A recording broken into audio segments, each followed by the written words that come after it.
زمون نن سبا والدین یقین وکړه زمون پښتو معاشره کې جهالت زیات شوی دی.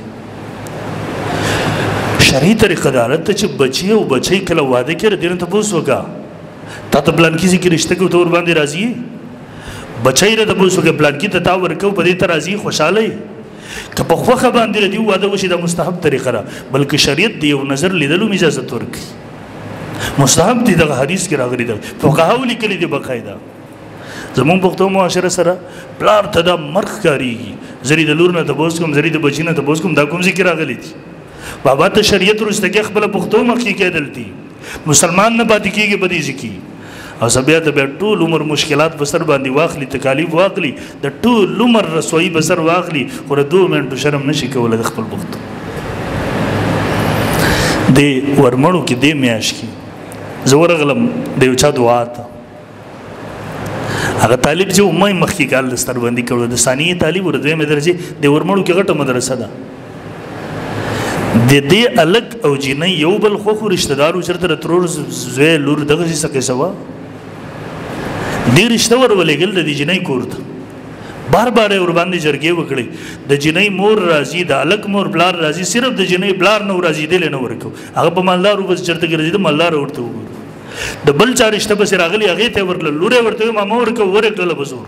لکه څنګه چې زمونږ د پښتو معاشره ده اول خو به لور نه تبوس نه کو کچرته په یو زمانه کې په یو کور کې هغه لور د پښتو د جهالت د رسمونه مات کی یو بچی دغه رسمونه مات کی هغه وځ دغه جری زمانه ده خوخه هغه جنې یو چې دغه الګ زمانه ده خوخ هغه پلاد لګيږي هغه بچی لور وځي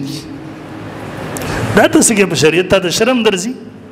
نبی علیہ الصلوۃ والسلام راغه فاطمه رضی الله تعالی عنها ته ویل فاطمه علی ته یاد استا خوخه ده نبی علیہ الصلوۃ والسلام نه زیات غیرتی کې دي شي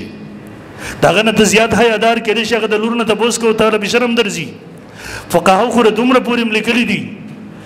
د یو بالغ عاقل الک او جنې د غیر مرزي نه بغیر د مور پلار نشي کولای کوي کله په زور یو کله د نکاح نه کیږي. نو دعا ته ورلم واقعي څه شوی و د جنې کور والا رشتہ د الک کور والا رشتہ لګل جنې بلاد پر راځي نو بل چاله ورکړه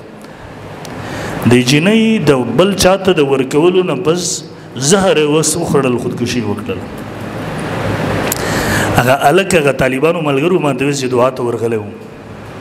لمون سره طالبانو تخصص هم کړل د مولانا عنایت صاحب نور علما ملتدي بلاغه چې کله ویل د جنې خودکشي وکړه ول په سباله د الک په مدرسې خبر شو مونږ ته وی ولمان ته پته چې خودکشي ډېر لوی ګناه ده خو مال مو ژوند او ژوندۍ خون نه راکې چې کومې جنۍ زمانه وجنه زهر وخړه خودکشي وکړه هغه د دنیا نه لاړه ځدی وس ژوند تیرو ممکن نه دا غیب به زهر وخړه خودکشي وکړه د دواړو بلاران او رشتہ داران په یو ځای کې دعا ته ناسو وس د ټول عمر ټول علاقه ور باندې خبر شولا ټول علاقه په دغه بلار باندې لعنت لګي د 15 منټو شرم چې تا خپل پښتو ځان ته ورکودرولې و شریعت تر واستګړې اوس به الله تم جواب دی اوس به ټوله دنیا مخه تم تر رسوا شو ته بر دې جواب کې اوس نو کم از کم پښتنو دا حیا لري کوي شریعت را مخ کې خپل رسمونه رسته کوي ودونه آسان کوي نکونه آسان کوي معاشره کې دا فسادونه داسې زونه ختم کوي. رسول الله صلی الله علیه وسلم واده شوی د خپل لونو ته سم دي کړی چرته چاته کمبل ور کړی دی چرته چاته یو لوخي دو ور کړی علي رضی الله عنه ته معمولی څه کړی 2-3 سيزونه زیاتی را